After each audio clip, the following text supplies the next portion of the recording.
Hello alkenes and hello arenes. Today we are going to start this chapter. Okay. So hello alkenes and hello arenes के बारे में तो मैं वैसे भी बहुत कुछ इन डिटेल समझा चुकी हूँ एंड बता चुकी हूँ.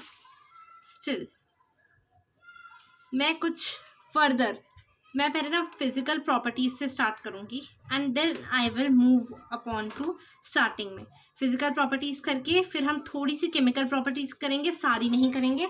एंड फिर मैं स्टार्टिंग का भी बैकवर्ड मोशन में चलूँगी क्योंकि पहले I have uploaded the videos regarding the starting of this chapter. ठीक है. फिजिकल प्रॉपर्टीज पे चलते समय ज़रा मुझे 3-4 बातें जाननी है. तो पहली बात तो ये कि हम जानते हैं पोलर बॉन्ड क्या होता है. इसमें पॉजिटिव नेगेटिव दोनों चार्जेस हो. ठीक है. अच्छा, अगर मैं बात करती हूँ, ये ऑक्सीजन है, ये हाइड्रोजन है, ये हाइड्रोजन है, तो इस पर पार्शियल नेगेटिव चार्ज है, इस पर पार्शियल पॉजिटिव चार्ज है, इस पर पार्शियल पॉजिटिव चार्ज है. ठीक है. यही दूसरा हाइड्रोजन का मॉलिक्यूल बनाएगा. अगेन इस पर पार्शियल नेगेटिव चार्ज है, इस पर पार्शियल पॉजिटिव है, इस पर पार्शियल पॉजिटिव है ना. ओके. सो अगर मैं बात करती हूँ दिस आर एक्स बॉन्ड की, तो इसमें से कौन सा पहले ब्रेक होगा?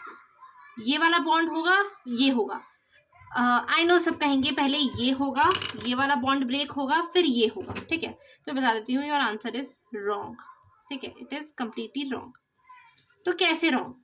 ये बॉन्ड ब्रेक नहीं होगा क्योंकि ये कोवेलेंट बॉन्ड है. ठीक है. ये कोई फोर्स नहीं है, बॉन्ड है ये प्रॉपर. फोर्सेस ब्रेक होती है. ये जो है ना, ये फोर्स से जुड़ा हुआ है, तो ये ब्रेक होगा सिर्फ. ठीक है. अच्छा, अब ये कैसे ब्रेक होता है मुझे ये भी जानना है. तो अगर मैं बात करती हूँ इसके क्लीवेज की बेसिकली, तो मैं यही कहती हूँ कि फोर्सेस जो हैं वो ब्रेक होंगी. डिपेंड करता है IMFA पे. ये एक नया वर्ड है सबके लिए, मैं इस वर्ड को इंट्रोड्यूस करवाती हूँ. Intermolecular force of attraction. Intermolecular force of attraction, जो दो मॉलिक्यूल्स के बीच का फोर्स है उसको हम इंटरमॉलिक्यूलर फोर्स ऑफ अट्रैक्शन कहते हैं वो. ठीक है. तो सबसे पहली बात, अगर मैं एक सीरीज बताती हूँ, मैंने पहले बता रखी है, fluorine, chlorine, bromine and iodine. इनमें से सबसे ज़्यादा साइज किसका है? इसका सबसे ज़्यादा साइज है ना. सबसे कम साइज किसका है? इसका. ठीक है. आप सोच रहे होगे कि मैं ये सब चीज़ें क्यों बता रही हूँ. मैं थोड़ा थोड़ा रिलेट करते हुए 3-4 फैक्ट्स बता के and then I will move on to the main point कि मैं क्या कहना चाह रही हूँ. ठीक है. ओके. ये बात मैंने बता दी साइज से रिलेटेड. पहली बात मैंने बताई कि बॉन्डिंग, पोलर बॉन्ड्स वगैरह. दूसरी बात मैंने बताई कि कौन सा बॉन्ड ब्रेक होगा, इसके बारे में ही बताया, ABC के अंदर आ गया. फिर तीसरी मैंने साइज वगैरह के बारे में बताई. ये ना मैं सब एक रफ ना सिनेरियो क्रिएट कर रही हूँ in order to explain you this physical properties. ठीक है. अब ज़रा मेरी चौथी बात सुनना.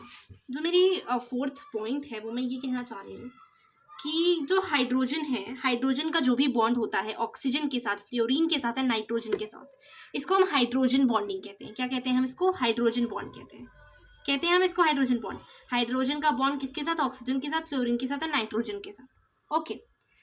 ये ना सबसे स्ट्रांग बॉन्ड होता है, बहुत ही स्ट्रांग बॉन्ड होता है ये. तो ये बात हमें ध्यान में रखनी है कि जो भी हाइड्रोजन बॉन्डिंग होती है फ्लोरीन, ऑक्सीजन और नाइट्रोजन के साथ, बहुत ही स्ट्रांग बॉन्डिंग होती है. ठीक है. यहाँ पे अगर हम देख सकते हैं तो ये क्या है? डाइपोल डाइपोल है बेसिकली. डाइपोल डाइपोल कनेक्टेड है. ठीक है. अच्छा, मैं ना और चीज़ें बताती हूँ, थोड़ी थोड़ी चीज़ें और मैं बताती हूँ. थोड़ी थोड़ी चीज़ें मैं ऐसे बताती हूँ कि अब मैं कुछ एक बहुत ही इंपॉर्टेंट चीज़ बताने जा रही हूँ जो ध्यान से सुननी है हमें. मैं बताती हूँ वंडर वॉल फोर्सेस. हमने पढ़ी है wonder wall forces class 11th में. अगर नहीं पढ़ी है so just pin me in the comment box and I explain you क्या था. ठीक है. बिकॉज यहाँ पे मैं बिल्कुल भी टाइम एंड नहीं वेस्ट करने वाली टाइम बेसिकली. ठीक है. तो पहली जो वंडर वॉल फोर्स के बारे में हम पढ़ेंगे, 3 फोर्सेस होती हैं. London forces, Gauss forces and Keesom forces. तो सबसे पहली फोर्स के बारे में मैं जानते हैं लंदन फोर्सेस. लंदन फोर्सेस है, लंदन वाली फोर्स नहीं है ये. ठीक है. लंदन फोर्सेस में बात करूंगी इंड्यूस्ड फोर्सेस जो होती है, इंड्यूस्ड फोर्सेस है. ठीक है. इनके बीच में ना जो भी फोर्सेस होगी, इंड्यूस्ड फोर्सेस को हम लंदन फोर्सेस कहते हैं. ठीक है. अगर डाइपोल और इंड्यूस के बीच में फोर्स है तो उसको हम गॉस फोर्स कहते हैं. क्या कहते हैं? Gauss force. अगर डाइपोल के बीच में डी लिख देती हूँ, डाइपोल के बीच में फोर्स है तो इसको हम ना वो कहते हैं कीज़ोम फोर्सेस। ठीक है, ये कुछ आउट ऑफ लीग बातें थी जिससे हमारा कोई भी लेना देना शायद नहीं है इन फोर्सेस से, बट फोर्सेस के नाम से नहीं तो नहीं ही है, बट जानना ज़रूरी है क्योंकि हम पढ़ रहे हैं। तो ये वॉन्डरवॉल फोर्सेस थी। अब मैं कुछ ना कनेक्टिविटी बताती हूँ। मैं पहली फिजिकल प्रॉपर्टी को इंट्रोड्यूस करने जा रही हूँ। ओके, सो पहली फिजिकल प्रॉपर्टी है melting point and boiling point. Melting point and boiling point. ठीक है, अच्छा मेल्टिंग पॉइंट क्या होता है? वो पॉइंट जिसपे आके एक आइस, वो पॉइंट जिसपे टेम्परेचर बेसिकली कह सकते हैं हम, जिसपे आके जो आइस है वो क्या हो जाए, मेल्ट हो जाए, है ना। वो पॉइंट जिसपे जो वाटर है वो बॉईल हो जाए, है ना, उसी को मेल्टिंग और बॉइलिंग पॉइंट कहते हैं। पानी का बॉइलिंग पॉइंट क्या है? 100 degree Celsius, right. Melting point क्या है वाटर का? 0 degree Celsius. Melting point 0 degree Celsius. Confusion. Actually जो हमारा मेल्टिंग पॉइंट है, ये मैं क्यों बताऊं, it depends upon the room temperature. ठीक है, वाटर का मेल्टिंग पॉइंट रूम टेम्परेचर पे ही डिपेंड करेगा। टेम्परेचर इतनी होनी चाहिए प्रोवाइड करने कि वो स्टार्ट हो जाए मेल्ट करना। ठीक है, एंड एग्जैक्ट तो मैंने भी कभी गौर नहीं किया, सो जस्ट पिन मी इन दी कमेंट बॉक्स। तो मैंने 2 बातें बताई कमेंट करने के लिए, पहली वंडरवॉल फोर्सेस नहीं आती और दूसरी मेल्टिंग पॉइंट क्या होगा वाटर का, बस चलो। ठीक है, कुछ तो लाइक रहना चाहिए ना सीक्रेट्स। चलो मेल्टिंग पॉइंट की बात कर रहे थे हम। तो ये जो मेल्टिंग पॉइंट और बॉइलिंग पॉइंट है, मेल्टिंग पॉइंट को मैं एमपी कहूँगी, बॉइलिंग पॉइंट को मैं बीपी कहूँगी। डायरेक्टली प्रोपोर्शनल होते हैं किसके? ये डायरेक्टली प्रोपोर्शनल होंगे इंटरमॉलिक्यूलर फोर्स ऑफ अट्रैक्शन के। ठीक है, जितना ज़्यादा फोर्स ऑफ अट्रैक्शन होगा, जितना ही ज़्यादा फोर्स ऑफ अट्रैक्शन होगा, ठीक है, जितना ज़्यादा फोर्स ऑफ अट्रैक्शन होगा उतना ही ज़्यादा मेल्टिंग और बॉइलिंग पॉइंट होगा। कॉमन सेंस है ना, जितना ज़्यादा चीज़ें कम्पैक्ट होंगी उतना ही टाइम लगेगा मेल्ट होने में, उतना ही टाइम लगेगा बॉयल होने में। तो उतना ही जितना टाइम लगेगा उतना ही टेम्परेचर लगेगा, उतना ही मेल्टिंग और बॉइलिंग पॉइंट ज़्यादा होगा। दिस मेल्टिंग और boiling point is even directly proportional to the surface area.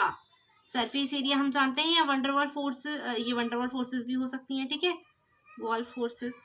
ठीक है, सरफेस एरिया कहेंगे या हम मॉलिक्यूलर मास कहेंगे। जितना ज़्यादा सरफेस एरिया मॉलिक्यूलर मास होगा उतना ही ज़्यादा मेल्टिंग और बॉइलिंग पॉइंट होगा। तो देखो ना, सरफेस एरिया की मैं बात कर रही हूँ। एरिया कब ज़्यादा होगा? जब डिस्टेंस ज़्यादा होगा 2 एटम्स के बीच में, मॉलिक्यूल्स के बीच में, जो भी है।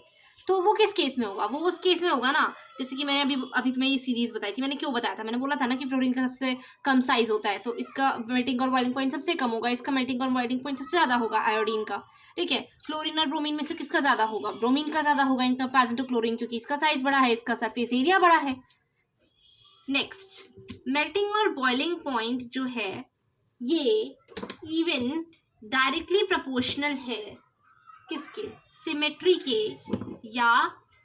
के या पैकिंग के बेसिकली। मैं इन सबके एग्जांपल्स दूंगी, सो डोंट वरी। ठीक है, सिमेट्री यानी कि जैसे सिमेट्रिकल, जितना ज़्यादा सिमेट्रिकल होगा उतनी ही ज़्यादा मेल्टिंग और बॉइलिंग पॉइंट होगी। डायरेक्टली प्रोपोर्शनल है ये मेल्टिंग और बॉइलिंग पॉइंट। इन्वर्सली प्रोपोर्शनल है ब्रांचिंग की। जितनी ज़्यादा ब्रांचिंग उतना ही कम मेल्टिंग और बॉइलिंग पॉइंट। ठीक है, और जितनी कम ब्रांचिंग उतना ही ज़्यादा मेल्टिंग और बॉइलिंग पॉइंट। क्योंकि कम ब्रांचिंग होगी कम कम्पैक्ट होगा, ज़्यादा ब्रांचिंग होगी ज़्यादा कम्पैक्ट होगा। समझ रहे हो ना? कम ब्रांचिंग होगी तो ज़्यादा कम्पैक्ट होगा, और ज़्यादा ब्रांचिंग होगी तो कम कम्पैक्ट होगा। इसीलिए इफेक्ट पड़ता है मेल्टिंग और बॉइलिंग पॉइंट।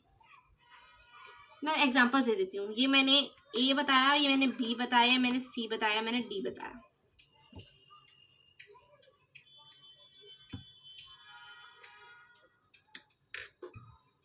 ओके, सो पहले ए का मैं एग्जांपल देती हूँ एक। ओके, एग्जांपल देती हूँ मैं, क्या दूँ? Like intermolecular force of attraction जिसका ज़्यादा होगा। इसका एज सच कोई एग्जांपल नहीं है, ये मैंने बता ही दिया है। ठीक है, सरफेस एरिया मॉलिक्यूलर एरिया का एग्जांपल दे देती हूँ। चलो, ये मेरा CH3Cl है, ये मेरा CH3Br है। मैंने अभी दे भी दिया एक्चुअली। ये इन दोनों में से किसका ज़्यादा मेल्टिंग या बॉइलिंग पॉइंट होगा? इसका ज़्यादा मेल्टिंग बॉइलिंग पॉइंट होगा क्योंकि इसका सरफेस एरिया ज़्यादा है, क्योंकि साइज ज़्यादा है। चलो, बी का दे देते, सी का दे देते हैं हम। सिमेट्री, सिमेट्री अच्छा है बताना ज़रा कि एक बेंजीन है, एरोमेटिक रिंग है, यहाँ पे मैंने क्लोरीन है, यहाँ पे क्लोरीन है, एंड सेम एरोमेटिक रिंग है, यहाँ पे क्लोरीन है। तो किसका ज़्यादा मेल्टिंग या बॉइलिंग पॉइंट होगा? इसका ज़्यादा होगा क्योंकि इसकी सिमेट्री अप्रोप्रिएट है। एक्सियल सिमेट्री हमें नहीं देखनी है, मैं बता देना चाहती हूँ, हमें एक्सियल सिमेट्री बिल्कुल नहीं देखनी है। और वैसे ये यहाँ पे होगा नहीं, ये यहाँ पे नहीं है, यहाँ पे होता तो दोनों ही सेम होते एक तरीके से कहा जाए तो, ठीक है। ये यहाँ पे है, एक यहाँ पे है, तो ऑब्वियसली एक्सियल हो जाएगा, एक्सियल हमें देखना नहीं है। और ऊपर से सिमेट्री कहाँ बन रही है, अगर हम ऐसे करते हैं तो इधर कहाँ आ रहा है क्लोरीन, इधर तो आ रहा है, ऐसे करते हैं तो सेंस नहीं बन रहा। फर्दर मूव करते हैं नेक्स्ट ऑप्शन पे। ब्रांचिंग भी बताई थी ना मैंने, अच्छा ब्रांचिंग नहीं था, ब्रांचिंग लेफ्ट। चलो ब्रांचिंग जैसे CH3 ले लो, CH2 ले लो, CH2 ले लो, and then this Cl, and then तुम ले लो CH2, CH3, CH ले लो, and then CH3, and then Br इस पे ले लेते हैं, ठीक। कौन सा ज़्यादा होगा? देखो अगर हम इसको देखें तो ये इसी मेन चेन में ही जो है क्लोरीन है, ऐसी कोई ब्रांचिंग नहीं है ना। और इसमें एक पर्टिकुलर ब्रांचिंग है तो इसका मेल्टिंग पॉइंट ज़्यादा होगा, क्योंकि मैंने कहा जहाँ ब्रांचिंग होगी वहाँ पे मेल्टिंग पॉइंट कम होगा जहाँ ज़्यादा ब्रांचिंग होगी, क्योंकि इन्वर्सली प्रोपोर्शनल है। तो ये टॉपिक मेरे ख्याल से अच्छे से समझ में आ गया था, ठीक है। ये फोर्स ऑफ अट्रैक्शन को बताने के लिए एक और रेफरेंस दे देती हूँ। हमने फिजिक्स में पढ़ा है, हमने कोलम्स फोर्स पढ़े थे ना, कोलम्स लॉ पढ़ा था, उसमें हमने क्या पढ़ा था बेसिकली? उसमें हमने यही तो पढ़ा था कि जो फोर्स है वो इन्वर्सली प्रोपोर्शनल है डिस्टेंस के, है ना। तो यही सब चीज़ें थी।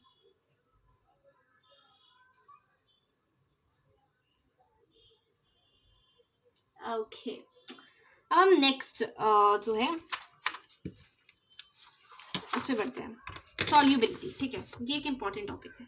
अच्छा मुझे ये बताओ, जो सॉल्युबिलिटी होती है हैलो एल्केन्स की, वो ज़्यादा होती है या कम होती है? हैलो एल्केन्स की सॉल्युबिलिटी कैसी होगी? सॉल्युबिलिटी छोड़ दो, पोलैरिटी कैसी होगी? देखो जो ज़्यादा पोलर होगा वो ज़्यादा सॉल्यूबल होगा, क्योंकि यहाँ पे हम सॉल्वेंट किसको लेंगे? यहाँ पे हम सॉल्वेंट लेंगे वाटर को। पहले बता देती हूँ, यहाँ पे हम सॉल्वेंट ले रहे हैं H2O को, और H2O एक पोलर बॉन्ड है। तो हैलो एल्केन्स क्या पोलर हैं? Yes, they are the most polar bonds, and ये डिसॉल्व हो जाने चाहिए इसमें, है ना, हो जाएंगे, पर नहीं होंगे। Wrong wrong wrong wrong wrong. Haloalkanes dissolve नहीं होंगे H2O में। रीज़न क्या है? रीज़न ये है कि जो इसके ओल्डर बॉन्ड्स हैं ना, जो इसकी ओल्डर इंट्रैक्शंस हैं, एनसीईआरटी का एक बहुत ही इंपॉर्टेंट क्वेश्चन है, प्रीवियस ईयर क्वेश्चन है, कि जो ओल्डर हैलो एल्केन्स वाला, कि haloalkanes is a polar bond, still it does not dissolve into water. Why? Reason is it is immiscible in water. Why? It is because the older generations जो हैं ये ज़्यादा stronger हैं। यानी कि जो हैलो एल्केन, सपोज कर लो, मैं बात कर लेती हूँ CH4 की बात कर लेते हैं, चलो। ये जो H का बॉन्ड है ना, ये इतना ज़्यादा स्ट्रॉन्ग है कि ये जगह ही नहीं देगा कि ये वाटर में जाए, ये वाटर में डिजॉल्व हो और ये टूटे। ये बॉन्ड्स ही इतने ज़्यादा स्ट्रॉन्ग है, ऑब्वियसली कोवेलेंट बॉन्ड्स हैं, स्ट्रॉन्ग तो होंगे ही। तो older interactions are stronger than newer interactions और बॉन्ड्स, ठीक है। इंट्रैक्शंस बॉन्ड्स एक ही बात है। तो ये एक इम्पॉर्टेंट पार्ट कवर हो गया। तीसरी चीज़ जो मैं बताना चाहूँगी वो है हमारा डाइपोल मोमेंट। डाइपोल मोमेंट के बारे में हम क्या जानना चाहेंगे, ठीक है। डाइपोल मोमेंट की जब मैं बात करती हूँ तो मैं बात करती हूँ म्यू की। कोई भी आइदर चार्ज ले लो और इनटू डिस्टेंस ले लो, यही तो होता है डाइपोल मोमेंट, ठीक है। मैं बात करती हूँ अगर CH4 के डाइपोल मोमेंट की बात करती हूँ, तो साथ छोड़ो तुम। तो देखो ये पॉजिटिव है, ये पॉजिटिव है, ये पॉजिटिव है, ये पॉजिटिव है, रिपेल करेगा, इधर करेगा, इधर करेगा, कैंसिल हो जाएगा। ये भी उधर करेगा, इधर करेगा, सर कैंसिल हो जाएगा। तो इधर डाइपोल मोमेंट क्या हो जाएगा? 0 हो जाएगा। अगर मैं ये मैंने CH4 लिया था, अगर मैं CCl4 भी ले लेती हूँ, CCl4, तो उस केस में भी chlorine chlorine chlorine chlorine chlorine दोनों ही इलेक्ट्रोनेगेटिव हैं। इधर रिपेल करेंगे कैंसिल, उधर रिपेल करेंगे, सॉरी उधर रिपेल करेंगे, इधर रिपेल करेगा, कैंसिल, ठीक है। ऑपोजिट डायरेक्शन में जा रहे हैं ना, एक डायरेक्शन में तो आ नहीं रहा कि कोई डायरेक्शन बताएं हम। डाइपोल कहाँ से कहाँ मूव करता है? पॉजिटिव टू नेगेटिव मूव करता है, हम सबको पता है डाइपोल, ठीक है। तो इधर भी डाइपोल क्या हो जाएगा? 0 हो जाएगा। तो इन दोनों केसेस में डाइपोल क्या हो गया हमारा? 0 हो गया।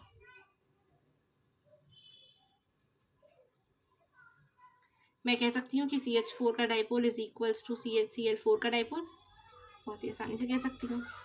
अच्छा, अब फर्दर हम मूव करते हैं, किस पे मूव करते हैं, एक और एग्जांपल्स लेते हैं। जैसे कि हमने ले लिया CH2Cl2 और हम ले लेते हैं CHCl3। ये दो एग्जांपल्स हम ले रहे हैं, ठीक है। मैं इसका बनाती हूँ। 2 हाइड्रोजन है, ठीक है, तो मैं 2 हाइड्रोजन एक ही फ्लो में बनाऊंगी, रो में।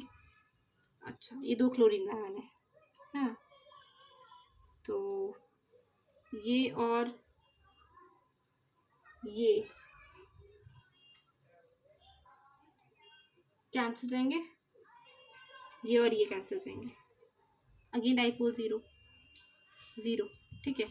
अगर मैं CH3Cl लेती तो क्या होता, इधर हाइड्रोजन हाइड्रोजन हाइड्रोजन और इधर Cl, ये इधर जा रहा है, इधर जा रहा है, ये कैंसिल हो जाएगा। अब देखो, ये पॉजिटिव है, ये नेगेटिव है, तो किस तरफ मूव करेगा, इस तरफ होगा डाइपोल, ठीक है, इस डायरेक्शन में होगा। इसी तरीके से इस वाले का बनाती हूँ, तो it is single H and then Cl Cl Cl, तो ये उस डायरेक्शन में कैंसिल हो जाएगा, फिर अगेन ये इस डायरेक्शन में हो जाएगा, ठीक है। आ जाएगा कि नहीं,